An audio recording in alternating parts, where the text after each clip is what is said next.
The desert was endless, burning like fire under the cruel sun. The sand stretched in every direction, red and gold, moving like waves under the hot wind. In the middle of this emptiness, a creature walked, slow but heavy. Each step shook the ground. Each step dragged a broken girl behind it. Her wrists were tied with iron ropes, her ankles cut by chains. Her thin body was pulled across the sharp sand. For 10 days she had been dragged. For 10 days she had not known rest. Her skin was torn, her lips cracked. But still she breathed. She was an alien girl, young. Her once bright eyes now dark with pain. The creature she was tied to was massive, half beast, half machine. Its skin like stone, its eyes glowing red. Its breath was hot steam that melted the air. On its back rode alien masters, slavers dressed in black armor. They laughed as they watched her suffer. To them, she was nothing. Not even a slave, she was just an example. A punishment for defiance. "See her!" one of the riders shouted, his voice carried by the wind. "This is what happens when they try to resist us. 10 days, 10 nights, and still alive, she will die when the beast decides." Not before. The girl could not reply. Her throat was dry, her voice gone. Only her eyes showed life, only her eyes begged for mercy. But none came. The chains pulled her again, dragging her body over a sharp stone. A line of blood marked the sand, her blood, her story far away. Hidden in the rocks, someone watched, a man, human, not alien. His clothes were torn, his face covered in dust. He was a traveler, a trader, or maybe just a wanderer. But his eyes were sharp, his heart was restless. He saw what others ignored. He saw the girl being dragged like a broken doll. He whispered to himself, 10 days and she still lives? How can she endure this? The wind carried the smell of iron and blood to his nose. He clenched his fists. He wanted to run, to strike, to free her. But he knew the slavers. He had seen them before, cruel, merciless. They killed without thought. A single man against them was nothing. And yet he could not walk away. Something inside him burned. Something human. He followed quietly, keeping his distance, his eyes fixed on the trail of blood in the sand. The girl's mind drifted between pain and memory. She remembered her village, the laughter of children, the warmth of her mother's hands, now all gone, now only chains. Her lips moved, forming silent words, prayers, promises, or maybe she was only whispering for death. The beast roared suddenly, shaking its head. The slavers pulled on its reins, laughing. The girl's body lifted and dropped like a rag. The human watching bit his lip until it bled. His heart screamed inside him. He wanted to act, but fear chained him too. Night fell over the desert. The red sky turned black. Stars appeared sharp and cold. The beast stopped to rest. The slavers made fire. Their laughter echoed in the dark. The girl lay in the sand, her body barely moving. Her chain still tight, the firelight showed her face. Bruised, cut, but alive. The human crept closer, hiding behind rocks. His steps careful, his breath slow. He could hear her shallow breathing. He could see her chest rise and fall like a weak flame. He whispered, though he knew she could not hear. "Hold on, just hold on, I will not let you die like this." For a moment, the girl's eyes opened. Her gaze moved weakly to the shadow where he hid. She did not know who he was. She did not know if he was real or only a dream. But in that moment, her lips curved slightly, almost like hope. The slavers shouted again, drinking. Their voices covered the desert. The beast growled in its sleep. The chains rattled when the wind touched them. And in the middle of it all, a human crouched in the dark, watching, waiting, his heart beating like a drum. The desert of chains was not silent anymore. A story had begun, a fight not yet seen. For 10 days she had been dragged. For 10 nights she had prayed. And now, unseen by the slavers, a human had arrived. A human who could not look away. What would he do? Would he attack? Would he wait? The desert itself seemed to hold its breath, waiting for the answer. The sun rose again, and the desert turned into fire. The great beast walked forward, dragging the alien girl behind it. Its shadow fell long over the sands, dark like death itself. Every time the chains pulled, her body jerked. Her wounds opened again. Her eyes half closed, but she still lived. The slavers rode high on the beast's back, their black armor shining under the heat. They did not care for the girl. She was their message to others. She was their warning. Obey or suffer. One of them laughed, throwing sand on her. Still alive? Amazing. Perhaps she will last another 10 days. Another spat. Not for long. The desert eats the weak. They laughed louder, their voices echoing far. The human watched from a distance. his eyes sharp, his body hidden behind the rocks. He had followed them through the night. He had not slept, he had not eaten, but something inside him would not let him stop. He could not forget the girl's eyes. He could not forget how she blinked at him. As if she had seen him in the shadows, the beast's shadow moved over him now. Covering him in darkness, it was close, closer than ever. The ground shook under its weight. The human pressed himself low, his heart pounded. He could hear the slavers' voices. He could hear the chains rattling. He whispered to himself, "Not yet. If I go now, I die, and so does she. I must wait. I must watch." His hands shook with anger. His jaw clenched, but he forced himself to stay still. The girl felt the heat burning her skin. Her mind blurred, but she could still sense something. She could feel she was not alone. Somewhere, someone was there. Someone watching. Her lips moved without sound, asking the empty air, Who are you?" But the desert swallowed her voice. The slavers stopped at noon. The beast lowered itself with a heavy thud. The girl collapsed in the sand, her chains clinking like cruel music. The riders poured water for themselves, laughing. Some water fell to the ground. Wasted, none for her, none for the dying. The human bit his lip, his throat dry, his mouth bitter. He carried water in his bag. He wanted to run and give it to her, but the guards were near, swords in their hands. If he moved now, his blood would mark the desert too. Still, he crawled closer through the rocks, his eyes never leaving her. He could see her lips cracked, her hands shaking, her body trembling with each breath. She was fading. He felt rage rise in his chest like a storm. A memory flashed in his mind, his sister years ago, also dragged by slavers until she was gone. He had done nothing then. He was a boy, powerless, but now he was not that boy. Now he was a man, and this time he swore he would not stay silent. The beast lifted its head suddenly. Its glowing red eyes scanned the rocks. Its nostrils flared, sniffing. The slavers stopped laughing. One shouted, "What is it? Do you smell something?" The beast growled. The sound shook the air. The human froze, pressing into the sand. The slavers jumped down, weapons in hand. They scanned the desert, eyes sharp. "Show yourself," one roared. The human's heart pounded. His hand gripped the dagger at his side. Sweat ran down his face. One wrong move, and he was finished. Minutes passed like hours. The beast growled again, but then lowered its head. The slavers cursed, "Damn creature." Shadows play tricks. They climbed back up. Their laughter returned. "Nothing survives out here except us." The human let out a slow breath, his fingers loose from the dagger. He was alive, hidden, but his heart burned hotter now. He had seen her suffering too long. He had seen enough that night under the moon. The slavers made camp again. The girl was tied close to the beast. Her body curled weakly in the sand. The firelight touched her face, showing her tears. Her chains rattled softly with the wind. The human crept closer, silent as the desert night. His shadow fell across her for the first time. He whispered from the dark, "You are not alone. I am here." The girl's eyes flickered open, weak but alive, for a moment. The world stopped, the desert went silent. She blinked once, as if answering. Then her eyes closed again, but the faintest breath left her lips, almost like trust. The human clenched his fists. His heart heavy with fire, he swore to himself, "Tomorrow I act." No matter the cost, the beast's shadow had covered them both. But under that shadow, a promise was born. A promise that would change everything. The desert was cruel. It burned in the day and froze in the night.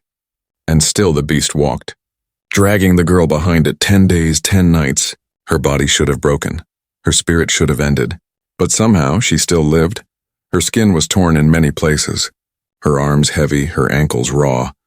Blood had dried on her body like paint. The sand stuck to her wounds, her lips cracked open. She could not cry anymore. She could not scream. Her voice was gone. Yet her eyes still searched the sky as if asking why. The slavers above her laughed. They drank their wine and shouted songs to them. She was just an animal tied to their beast, a lesson for others who dared resist. They kicked her when she slowed. They mocked her when she stumbled. "See this," one of them shouted. "This is the price of rebellion. 10 days and she still breathes. Maybe she is cursed." The girl's mind was trapped between pain and memory. She remembered a river near her village, where she once played with her little brother. She remembered her mother singing, her father's hand strong, all gone now, all taken. Her heart ached more than her body. The slavers had destroyed everything. Now they dragged her like trash. Far away but never too far, the human still followed. His steps were quiet, his eyes always on her. For 10 days he had tracked them. He had seen her pain. He had counted her breaths. Sometimes he thought she would die, but every morning he saw her still alive, still moving. He did not know how she survived. Each night when the slavers slept, he moved closer. He left marks on the sand with small stones, so he would not lose the path. He rationed his water, taking only sips. He saved what he could. His body grew weaker, but his will grew stronger. On the 7th night, the desert wind blew strong. The fire of the slavers almost died. The beast roared and shook its head. The girl turned slightly in her chains. For the first time, her eyes opened wide enough to see the shadow of a man in the distance. She thought it was a dream, a trick of the sand. But her heart whispered, "Not dream. Someone is there." The human's heart pounded when he saw her eyes meet his. Even if only for a second, he whispered, though too far for her to hear. "Hold on, just a little longer. I will find the moment." The days passed, and her body weakened, but her spirit did not break. She no longer prayed for death, she prayed for the shadow she had seen, for the one who might be real. On the 9th day, the slavers grew restless. They argued with each other. Why is she still alive? Why does she not die? One spat. The desert wants her, but she fights. This is strange, another laughed. Maybe she has hope. Foolish hope. They did not know a human followed. They did not know he was waiting for the right chance. That night, as the moon rose full and white, the girl dreamed. She dreamed of water, of food, of hands that were gentle. She dreamed of being lifted from the ground. She dreamed of freedom, and in that dream, she saw the man again, his face dusty, his eyes burning with fire, his hands cutting her chains. She woke with tears. Her lips whispered, "Please, if you are real, come." The human, hidden nearby, felt his chest tighten. He could almost hear her voice through the wind. His heart screamed, "Enough." He could not watch anymore. He could not let the 10th day pass like the others. The beast growled in its sleep. The slavers drank until they were half conscious. The night was heavy and still. The human prepared, his dagger sharp. His courage sharper, he told himself. Tomorrow, I end this. Tomorrow I take her back. The desert of suffering had lasted 10 days. But the desert of chains would soon face a storm. Not of sand, not of fire, but of human will. As the stars glittered above, the girl closed her eyes again. Her breath slow, her body weak. But in her heart a small flame still burned. A flame lit by the shadow she had seen. And far from her chains, that shadow sharpened his blade. His decision made, the time was near. The desert night was cold, the wind cut like knives.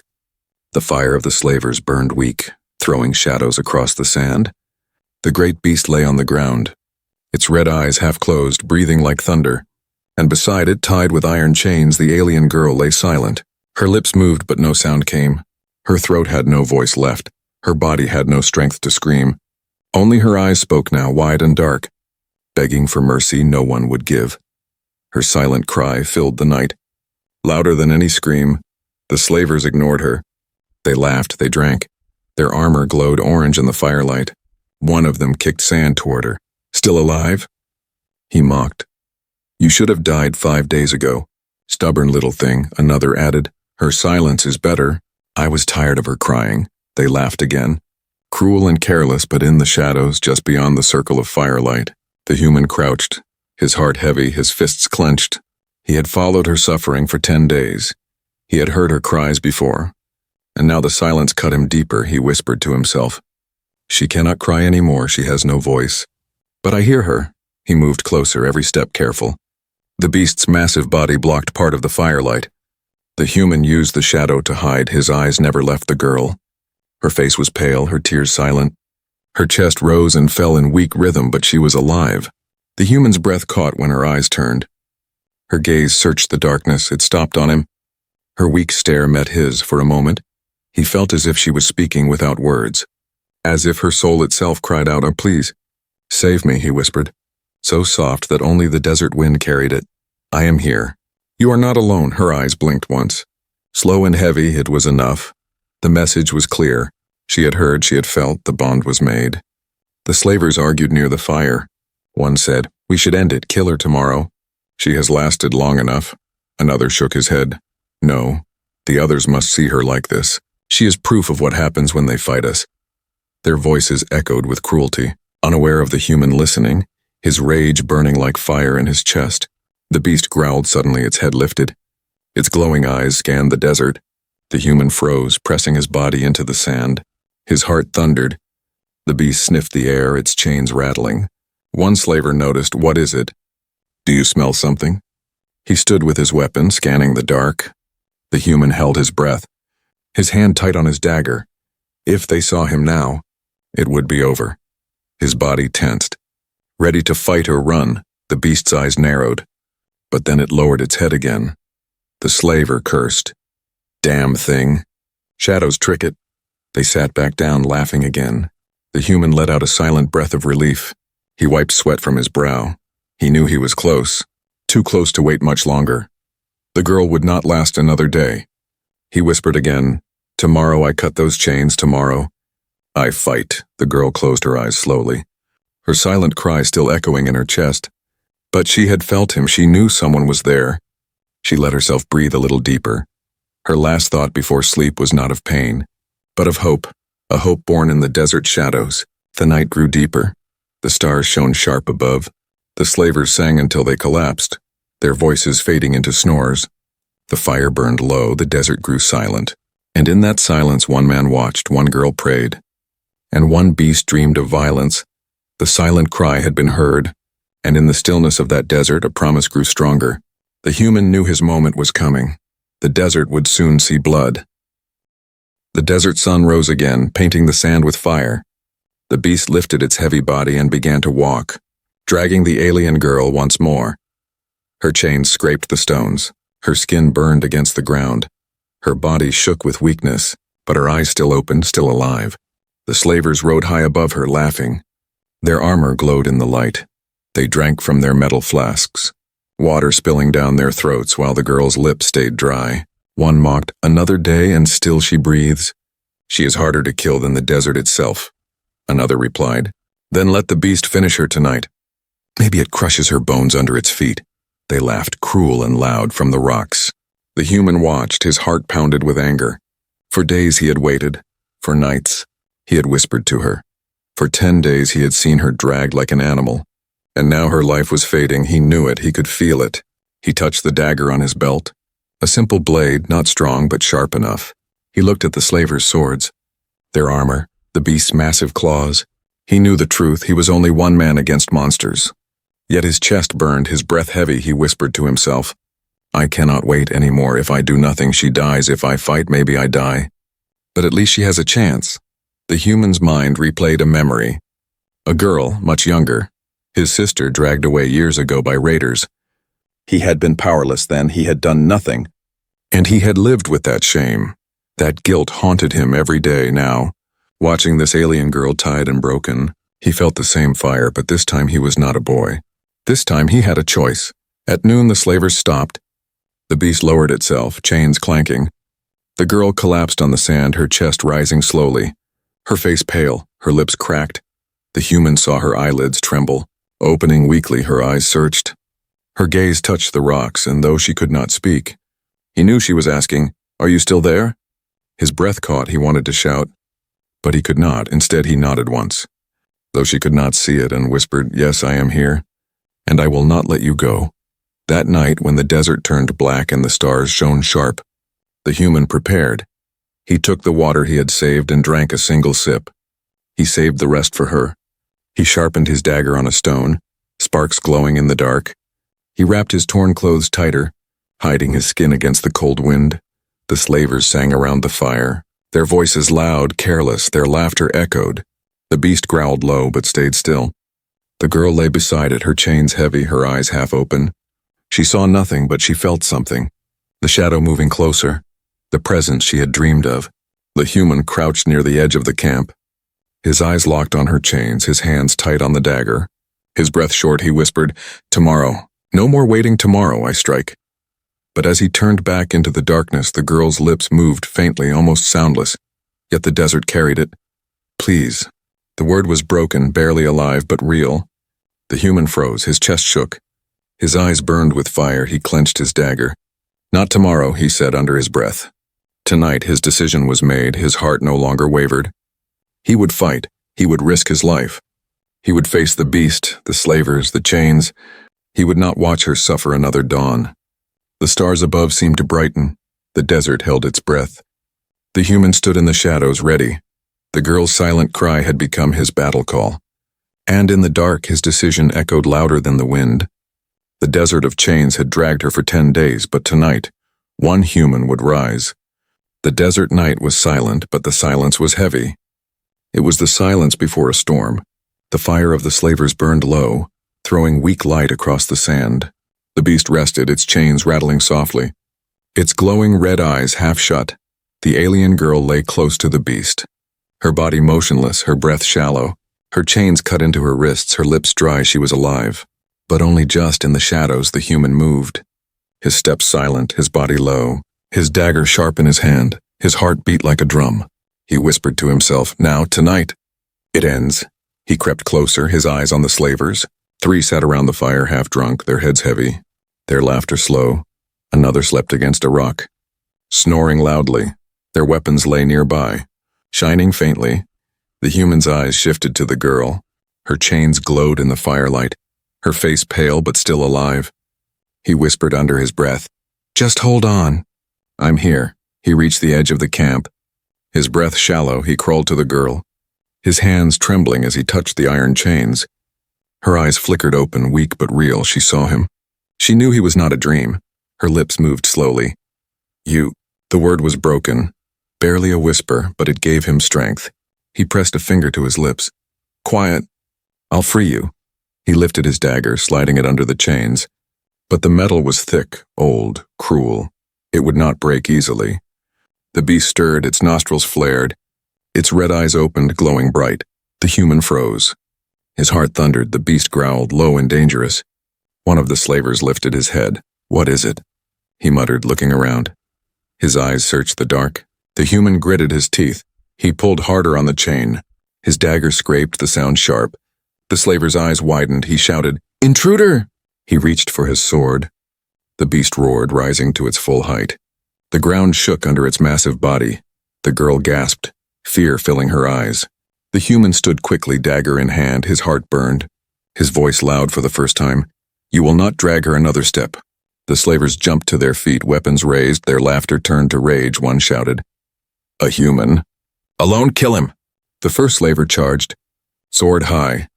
The human ducked low, sand spraying as he rolled. His dagger cut across the slaver's leg. Blood spilled, the man screamed, falling into the fire. The second came fast, swinging heavy. The human dodged, his blade catching the slaver's wrist. A sword dropped into the sand. The human grabbed it quickly. Now armed with steel, his eyes fierce, the beast roared again. Its massive claw slammed into the sand, nearly crushing him. The girl cried out weakly. The human leapt back, his new sword shining. He shouted, "Come then, try me." The third slaver swung hard. Their blades clashed, sparks flying in the night. The human's arms shook with the force, but he pushed forward. Rage gave him strength. His blade cut across the slaver's chest. Dropping him in the dust, the last slaver hesitated. His eyes wide. Impossible. One man. He swung anyway, but the human blocked, twisting the blade. He slammed his sword into the slaver's side.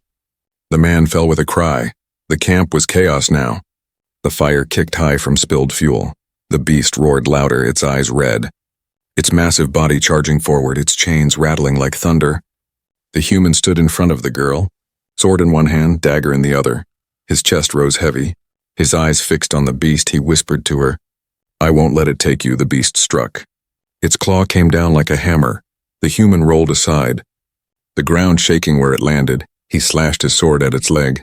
Sparks flying, the beast roared in pain. Shaking the desert, it swung again, faster. The human ducked under, stabbing deep into its chest. But its skin was like stone. His blade cracked against it. His arms shook. The beast bellowed, its tail whipping through the air. The human was thrown back, rolling across the sand. His body aching, his sword almost lost. But he pushed himself up, his eyes fierce, his breath steady. The girl's weak voice broke through the chaos. "Please, don't leave me." Her words lit fire in his chest. He gripped the sword tighter. His body screamed in pain, but his heart screamed louder. He charged again. his blade flashing under the moon. The beast swung once more. The desert exploded in dust. The human leapt high, his sword raised, his voice a roar, for her. The battle in the dunes had begun, and the desert itself trembled at the clash of man and monster. The beast roared, its voice shaking the dunes. Its red eyes burned in the dark like fire. Its chains clanged as it charged. The desert shook under its weight. The human stood firm, his sword shining in the moonlight, his body bruised, his arms bleeding, but his eyes fierce. The alien girl lay weak in the sand, her chains rattling, her lips trembling. She watched with wide eyes as the battle raged. She wanted to scream, but her voice was gone. Only her heart cried, "Don't die. Don't leave me." The beast struck again, its claws slamming down. The human rolled aside, sand exploding where he had stood. He slashed at its legs, sparks flew, the beast howled, turning its massive head toward him. Its hot breath blasted like fire. The human's chest heaved. His grip on the sword tight, his voice rose strong. "I will not let you take her. Not while I breathe." The beast lunged, its teeth flashing. The human dodged, stabbing upward. His blade cut deep into its jaw. Black blood spilled onto the sand. The beast thrashed wildly, roaring in pain, but the force threw the human to the ground. His sword slipped from his hand. The beast's tail whipped across his body. Slamming him against the rocks, he gasped, blood spilling from his lips. His body heavy, his vision dark. The girl's eyes widened. Her weak hand lifted toward him. Her lips moved. Broken words escaping. "Please. Get up, human, please." The human heard her voice, faint but real. It reached his heart like fire. His eyes opened again, his hand gripped the sand. His body refused to stay down, he forced himself to rise, step by step. The beast roared again, charging for the final blow. The human grabbed his sword. His legs shook but did not fail. He stood before her, his voice low but strong. "If I fall, she falls, and I will not let that happen." The beast struck. Its claw raised like a mountain. The human ran forward instead of back, his sword lifted high. His body filled with every drop of strength left in him. He leapt higher than he thought possible. The desert wind carried him with a roar. He drove the blade into the beast's glowing eye. The steel sank deep. The beast screamed, shaking the dunes, its body thrashed. Sand flying everywhere, its roar echoed like thunder. Then its legs buckled, its body crashed into the ground. The desert shook as silence returned. The beast's red eyes faded. Its chain stilled. The night grew quiet again. The human fell to his knees, his sword still in his hand, his breath ragged. His body broken but alive, he turned, his eyes finding the girl. She lay on the sand, her eyes wide with disbelief, her chains heavy, her lips trembling. Tears rolled down her cheeks. She whispered, "Why? Why would you risk yourself for me?" The human crawled to her, his hands bleeding as he grabbed the chains. He pulled with everything he had. The iron bent and snapped. The sound echoed like freedom. Her wrists were free, her ankles loose. For the first time in 10 days, she was not bound. She gasped, her tears flowing.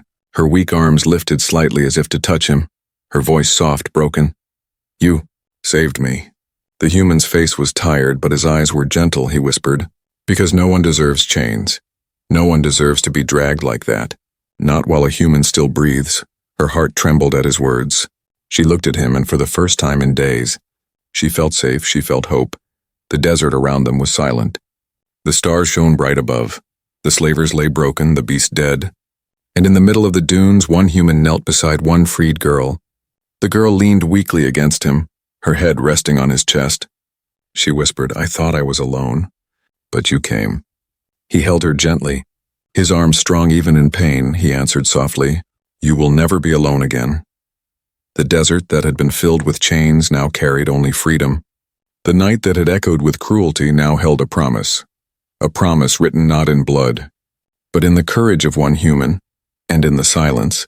Her tears of pain turned into tears of hope.